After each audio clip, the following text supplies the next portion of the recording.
Good day, folks, and welcome to the Anorak Review Show with your host, the Anorak. Let's talk about Robbie Williams. Whether you know him as a member of classic boy band Take That, or from his solo stuff, or elsewhere, Robbie was certainly a big name by the late 90s and into the 2000s.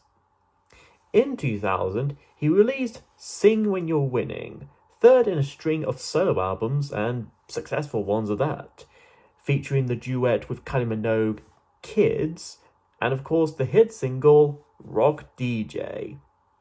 The latter song having a music video in which Robbie strips himself nude to impress a female DJ, then removes his own skin, muscle, and organs until he's a cheap CG skeleton. I'm not kidding with that one. Look it up on YouTube. Unless you're squeamish. Anyway, soon after the success of that album, Robbie decided to expand a bit and take a different musical direction for his next project. Already an admirer of the classic big bands and orchestras of the day, as well as the likes of Frank Sinatra and the Rat Pack, Robbie went ahead and worked on this album with the help of fellow collaborators and producers Guy Chambers and Steve Power. And of course a few more duets here and there, as we'll see.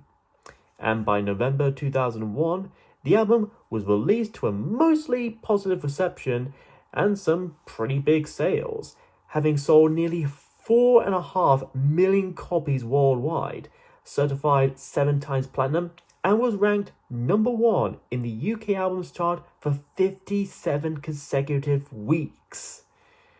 Now, reviewing this album is going to be a bit different for me as it would be for you, as it's essentially a bunch of mostly cover versions of American jazz and swing songs that I'm only vaguely familiar with, so I'll try to judge them on their own merits while maybe comparing them to their own original versions, if even that, and if I'm lucky, offer some backstories and info that I could find on each of these songs.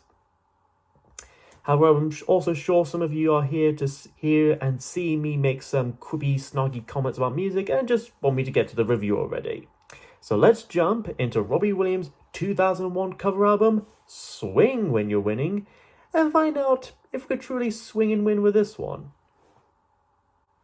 We begin the album with the only original song on it, I Will Talk and Hollywood Will Listen.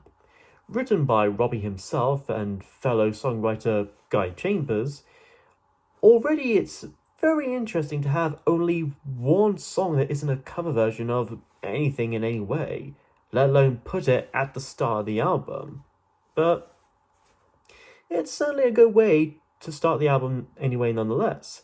The orchestra used here definitely give off that sort of Broadway West End musical and even a bit of a cinematic vibe as well, which I think fits given its lyrical themes of Hollywood and celebrities.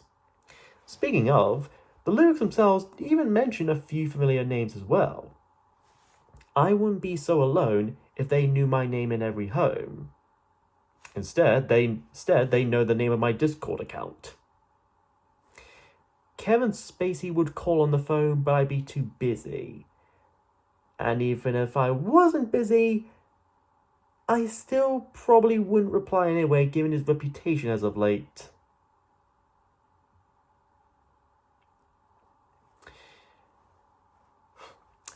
Come back to the old five and dime. Cameron Diaz, give me a sign. And that sign is saying, Shrek 5, coming 2026. I'd make you smile all the time, and your conversation would complement mine. If only there was at least one person out there who shares my interest in die-cast train sets. Then we get to the chorus, which honestly feels sweeping and grandiose, that surrounding orchestra complementing Robbie's voice full front and center. I will talk and Hollywood will listen. See them bow at my every word. And if they don't see or bow, I'll probably force him to listen to my takes on the Magic Roundabout movie. Mr. Spielberg, look just what you're missing. What millions of fans thought when they saw Kingdom of the Crystal Skull, and possibly Dial of Destiny as well. Doesn't that seem a little absurd? Bowed my every word. Nah, what's actually absurd would be Disney hiring someone closely associated with Harvey Weinstein to run a Star Wars spin-off show that most people would either mock and laugh at or won't know or care about anyways, and it gets cancelled soon enough anyways, and the actress throws a hissy fit about it.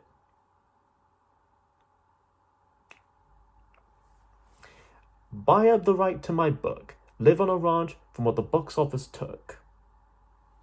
And I'll embezzle nearly $50,000 to pay some animators to create some horny self-insert AMV of featuring myself getting chased down and wooed by some fictional cartoon character acting out of character.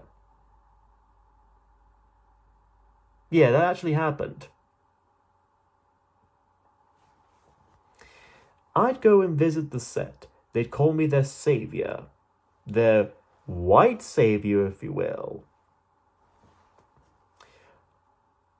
All other people will scorn the celebrity who lives on the moon.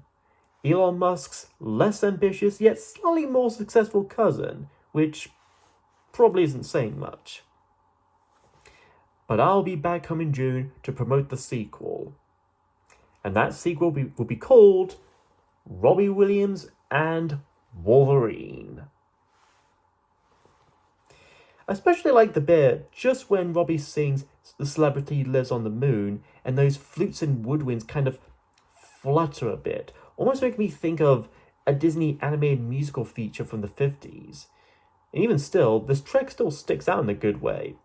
Not only from being an original song, but also being rather dignified and soothing, compared to most of the following tunes, as we'll see. Next, we have Mac the Knife. Based off the old ballad of the same name from the 1928 play, The Threepenny Opera, by German playwright Bertolt Brecht and German composer Kurt Will. Do forgive me for my poor pronunciation of German names to any of my German fans out there, if I even have any. The song, of course, had gone through many translations and renditions for nearly a whole century. Louis Armstrong did a jazz version of it in 1955. However, it was in 1959 when arguably the most famous version came into the public eye and ear by Bobby Darin. And it's that version that most covers since then, such as this, would often take the most influence from. In fact, as of this year, the original German lyrics and composition have become public domain in the United States. So just like with Steamboat Willie, let's say that song too gets a dozen uploads on YouTube, as well as a few indie horror games based on it too. Especially fitting, since the ballad itself in question is about a fictional criminal character named Captain McKeith, or Mac the Knife for short, who murders people, usually with a knife, hence the moniker Mac the Knife, and is even depicted in the opera itself as a rapist as well. So naturally, that all makes this perfect right for a bright, bouncy, jazzy little band song, eh? And maybe even have a moon-headed McDonald's character based from it as well. I've ruined all your childhoods just by addressing that dark bit of trivia, haven't I? Of course, most of you wouldn't think even for once about the lyrics you're either listening to or even singing along to. All that little skibbity-doo intro and the big brassy music afterwards is more than enough to pull the wool over your eyes and ears.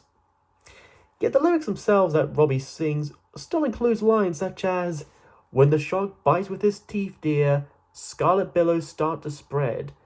On the sidewalk, all Sunday morning that you know, lies a body oozing life. And of course, from a tugboat down by the river, don't you know, there's a cement bag dropping down. That cement's just for the weight, dear. Unless you want to tell me it's to hold down a C mine or something. But in spite of all that, or rather because of all that, this is probably one of the more standout and memorable selections of the Swing album. And Robbie himself sounds like he's in his own element. Even if, again, he's still singing about a fictional serial killer. Rather jovially, I might add. Following up, we have a duet with Nicole Kidman in Something Stupid. Initially written and recorded in 1966 by C. Sutton Parks and his wife, then made popular a year later in 1967 by Frank Sinatra himself and his daughter, Nancy Sinatra. So, no incestuous undertones there. Now, the song was released as the album's lead single, and certainly became a success in and of itself, reaching number 1 in the UK singles chart, and even Christmas number 1 for a while. Boy, with songs like that, as well as Bohemian Rhapsody by Queen, Gary Jules' version of Mad World by Tears for Fears, and Killing in the Name of by Rage Against the Machine, we Brits vote for the strangest yet most awesome choices for Christmas number 1s. We should applaud ourselves for that. Anyways, this is certainly one of the more chill songs in this album. No big brass or anything like that. Just Robbie and Nicole singing together, some Spanish-sounding classical guitars, and a stringed arrangement giving it a bit of a 60s, 70s James Bond vibe as well. In fact, considering how this features Nicole Kidman and was released in 2001, the song could easily seem like an outtake from Moulin Rouge, just with a former member of Take That instead of young Obi-Wan Kenobi / old Danny Torrance. The guitar itself, or guitars themselves, definitely give this song its primary soul, having this sort of exotic Mediterranean feel to it. Like I'm sitting outside a fancy cafe or a restaurant close to the ocean late in the evening. It is quite exotic in that regard. If I were to nitpick something or anything, or at least offer up a way to improve this already great song, is that it does kind of end the standard fade out, when I personally prefer to just end with the last of that string note that repeats throughout the end outro. But even as is, I still love this rendition of a classic, and it's one of my personal favourites from this album. Then we do nothing till we hear from Do Nothing Till You Hear From Me. Originally written in 1940 by Duke Ellington as an instrumental piece, then was given lyrics by Bob Russell, this song had been covered and sung by many artists over the decades, such as Nat Cole King, Patti Page, Bing Crosby, Louis Armstrong, Nina Simone, Sammy Davis Jr., even Phil Collins for an album by Quincy Jones. I guess if he could do a Supreme song so well, he could do this just as well too. And yes, Quincy Jones did make an album. Several albums, in fact, as far back as like the 50s. Go figure. Anyway, like Mac the Knife, this is another bright, upbeat tune with lots of brass to show, minus the local content about serial killer, of course. Rather just more about romance in general, or at least having to hear and see the truth straight from a romantic partner, even in spite of what others may say and claim. There's nothing too special about this one, however it does feature a nice use of a call and response between Robbie's vocal verses and the brass section itself, and what sounds like a trombone solo, giving it that vintage 20th century jazz vibe, like something out of the Aristocats or even the Pink Panther films. And of course, at the very end, after the typical brassy string ending that you'd hear in a lot of big band music, Robbie says, "And don't tell your mama," in that suave yet cheeky manner that only Robbie could be good at. If there were to have a motto to sum up this person, that would be it. That would be the line to sum up Robbie Williams. Things calm down once again with the next song, It was a very good year. Another song written by someone else and very original, performed by another someone else, being made really famous by Frank Sinatra, as you do. This one was written by Irvin Drake, having been inspired by his then wife-to-be, who was a showgirl of the day, and they would even get married 2 days after the song. And performed by Bob Shane of the Kingston Trio back in 1961. Then, in 1965, Frank Sinatra went and did his rendition, which even won him the Grammy Award for Best Male Pop Vocal Performance, which by 2012 got combined with the female pop vocal performance and the instrumental pop performance into the Best Pop Solo Performance. Because, I don't know, diversity inclusion? Anyway, this is possibly the most slow, serene, and soothing song in this album, with a big use of woodwinds and strings creating this mood and atmosphere. The lyrics themselves also give us this feeling of nostalgia and reminiscing, with 3 of the 4 verses referring back to particular ages and what good years those were. The first verse has our singer recollect when he was 17, or perhaps even on the edge of 17. Remembering the small town girls and the soft summer nights, and how they'd hide from the lights in the village green. Sounds like a really old version of Squid Game.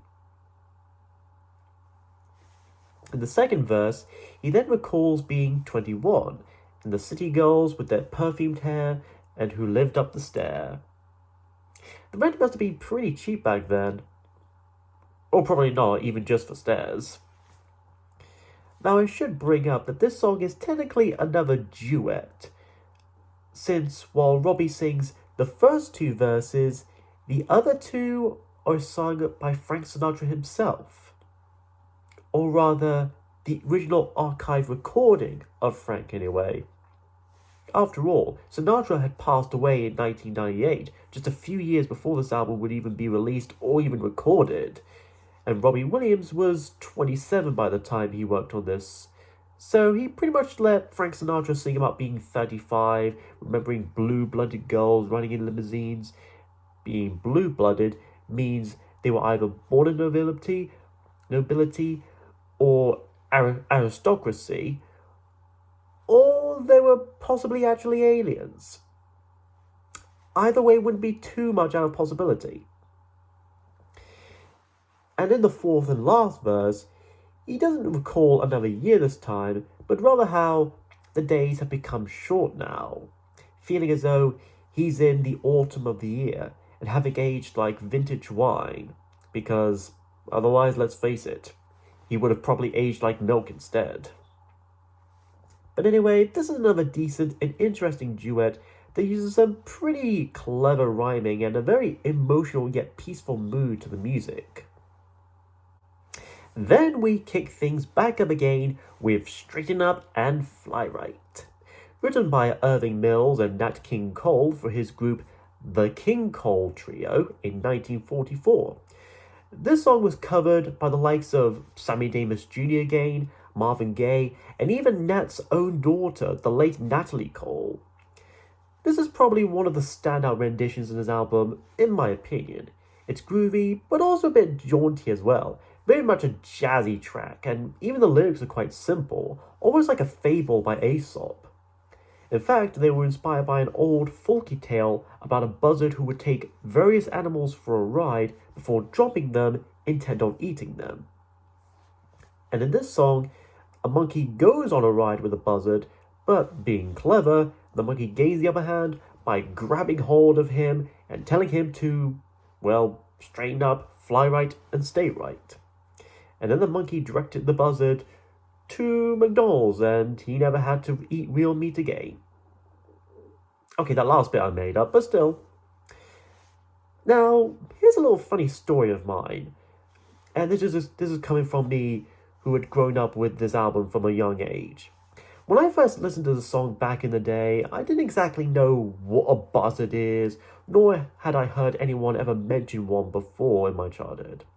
So whenever I misheard Robbie sing the lyrics as the Buzz, my mind kept thinking of Buzz Lightyear flying around while one of those monkeys from Disney's Jungle Book is hanging on to him and hassling him while Buzz tries to, well, get him off and failing. My childhood was weird. My mind is weird, and I'm easily influenced by whatever I watch or whatever I listen to. Anyways, this song also features a nice snazzy saxophone solo that almost sounds like something Lisa Simpson would play on her way out to music class in every single opening to The Simpsons. And even Robbie himself sounds like he's having a bit of fun with the song, heartily telling the aforementioned saxophone players to take it away, boys. And you could even hear him giggle a bit during the calm instrumental break near the end. This is certainly one of the many songs in the album I'm likely to sing off by heart or straighten up and sing right. The next tune, Well Did You Ever, is yet another duet, this one featuring American comedian Jon Lovitz, who many would know for such shows such as The Critic and Saturday Night Live, while some like me know him as the voice of Radio from The Brave Little Toaster, the voice of that spider henchman from An American Tale 5 Goes West, Calico from Cats and Dogs, and Quasimodo and the Phantom from Hotel Transylvania. Again, my childhood is weird. Or it was weird. Anyways, this number was written by composer Cole Porter as part of his 1939 Broadway musical Dewberry Was a Lady, which, fun fact, featured Bert Lahr, who many of you would remember as the Cowardly Lion from MGM's and Victor Fleming's iconic cinematic adaptation of L. Frank Baum's The Wonderful Wizard of Oz. The more you know. And of course, this song was famously covered by Bing Crosby and Frank Sinatra in the 1956 MGM film High Society. Robbie and John play off each other quite well here, definitely giving off that Crosby and Sinatra vibes. Playing as these snazzy, gossiping attendees at a swell, elegant, and all-around swelligan party, talking about rumors and stories of forgotten men, unrequited love, getting run down by an avalanche, and getting pinched by the Astor bar. You know, those typical topics. And they'd even comment on the dresses worn by some of the other guesses. Frails, frocks, furs, and rocks. Oh yeah, didn't you know? Wearing nothing but rocks to a party was totally a big trend for a while, alongside ice bucket challenges and twerking. Sometimes all three at once at the same time. Another thing I kind of like about the song in particular is how it shifts from style to style while still flowing seamlessly. Starting off as usual with a laid-back tone that at one point we even hear a bit of songbird-like flute like we're in a classic Disney musical. Almost similar to I Will Talk and Hollywood Will Listen, but much more lightly and much more sprightly. Then a minute and a half in, we transition to this ballroom waltz, complete with the ambience of people murmuring, a bit of harp, and even Robbie and John could be heard chuckling, commenting, and just banging themselves, really. And at the halfway point, John and Robbie seem to harmonize in a soothing musical carousel, singing so rare like an old camembert, assuming of course it's kept fresh in the fridge all the time. We all know Plank likes to eat those.